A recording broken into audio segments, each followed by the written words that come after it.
Masturbation. It's a word that provokes everything from awkward laughter to outright denial, to curiosity and concern. But if you're a man over 60, living in America, and you're wrestling with questions about masturbation, whether you should do it, how often, and whether it's healthy for you, then this conversation is for you.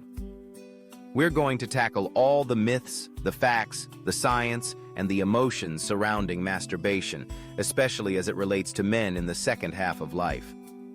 And if you're thinking, I don't masturbate, I'm religious, or I'm too old for all that, let me tell you, this topic is for everyone, and it's time we talked about it openly, honestly, and without shame.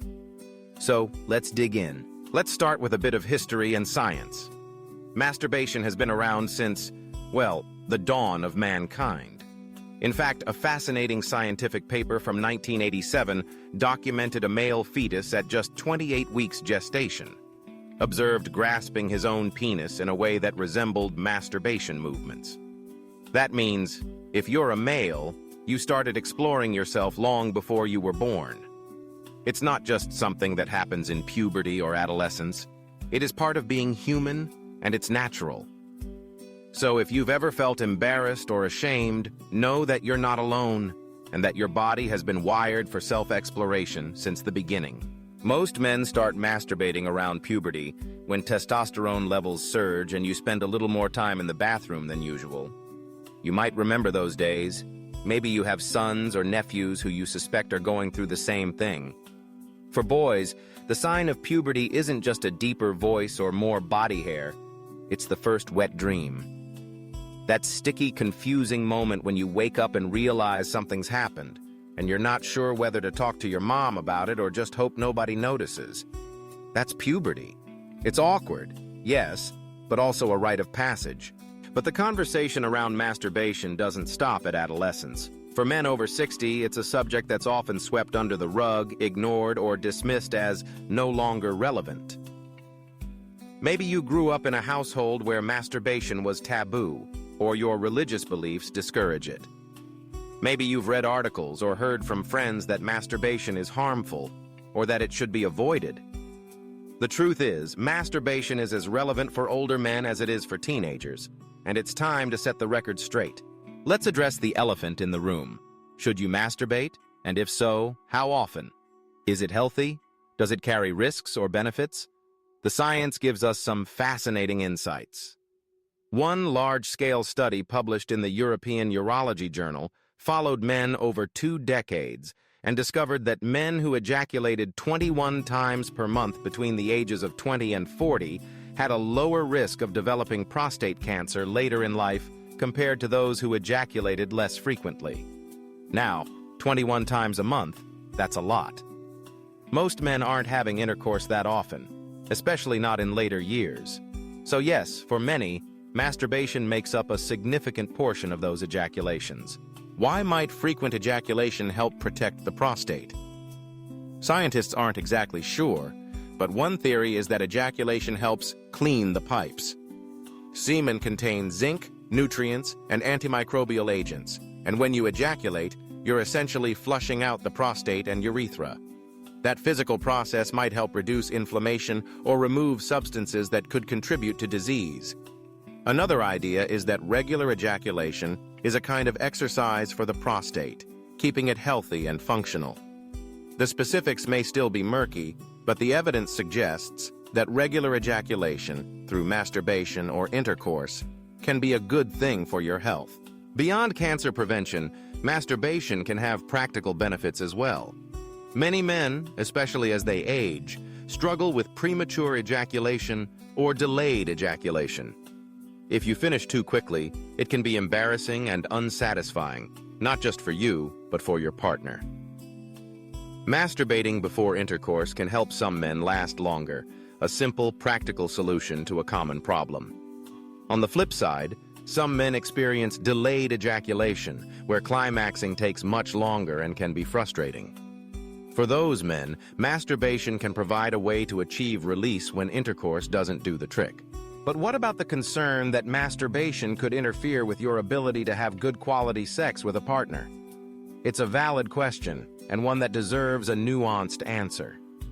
If masturbation becomes your primary form of sexual release, especially in the absence of a partner, there's a risk that it could impact your erections or sexual satisfaction when you do have the opportunity to be intimate. Too much masturbation, especially when combined with frequent use of pornography, can contribute to erectile dysfunction and lower sexual satisfaction. The key is balance.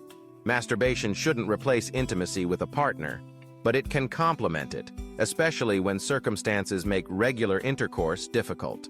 Let's talk about the difference between sex and making love. Many men discover, often later in life, that what they're truly seeking is connection, intimacy, and love, not just the physical act of sex. Making love with a partner you care about brings a deeper sense of satisfaction and fulfillment than simply going through the motions. Orgasms in a loving relationship are richer, more meaningful, and can have a profound impact on your emotional well-being. Masturbation, while natural and healthy, can't replace the unique joy that comes from real connection.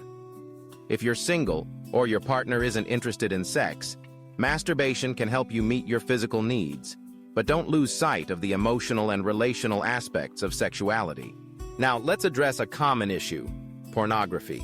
Today, porn is more accessible than ever, and many men turn to it when they masturbate.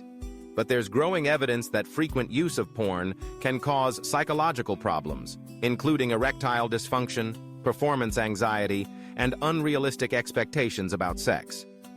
The actors on the screen don't reflect real life. Their bodies, their stamina, their reactions are often exaggerated or staged.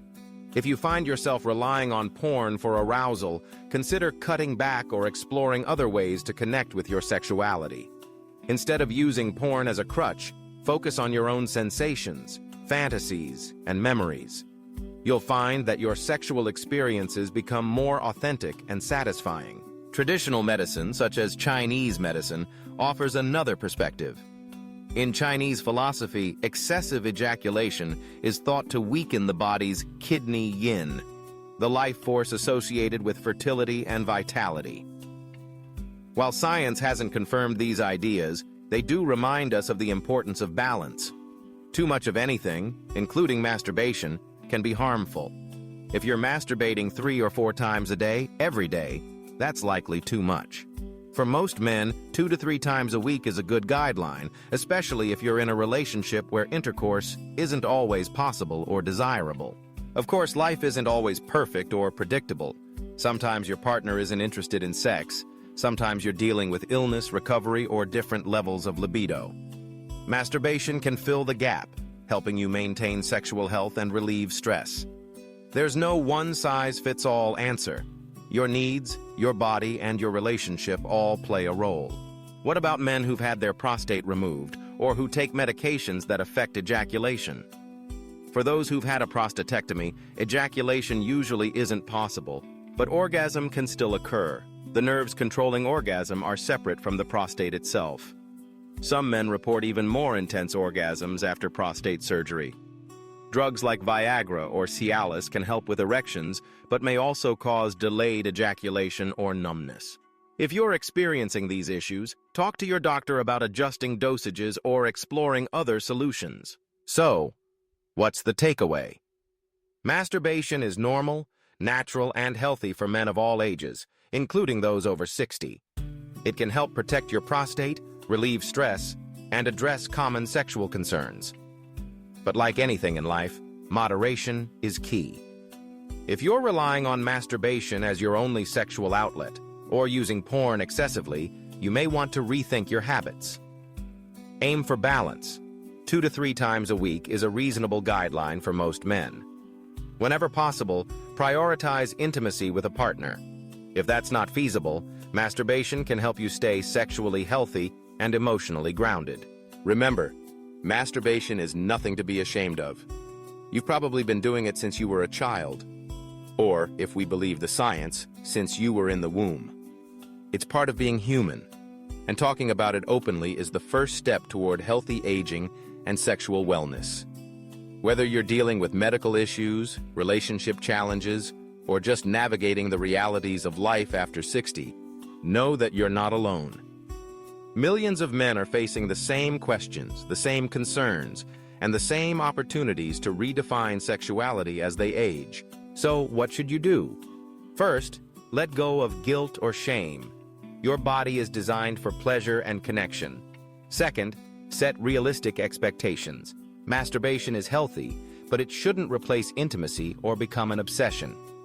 Third, pay attention to your body. If you're experiencing problems like erectile dysfunction, premature or delayed ejaculation, or dissatisfaction with your sexual experiences, talk to a doctor. There are solutions, and you deserve to feel good about yourself. Finally, embrace the journey. Sexual health is part of overall wellness, and it evolves as you age. Masturbation can be a source of pleasure, relief, and even spiritual connection if you let it. The key is balance, honesty, and self-compassion. You're not too old, too religious, or too set in your ways to benefit from a healthy, open approach to sexuality. If this conversation resonated with you, if you learned something new or felt a sense of relief, I encourage you to stay connected. Subscribe for more honest, science-based discussions on men's health and aging. Leave a comment sharing your thoughts or questions. Your voice matters. And if you know a friend, son, or colleague who could benefit from this message, share it with them. Together, we can break down the barriers, end the stigma, and help each other live better, healthier, and more connected lives. You've been listening to a message that's long overdue. Masturbation isn't a secret or a sin or something to hide. It's part of being human, and it's time we talked about it, with honesty, with compassion, and with an eye toward living our best lives, no matter our age. So don't be shy. Subscribe, comment, and share. Let's keep this conversation going, and let's build a community where every man can feel proud, healthy, and connected.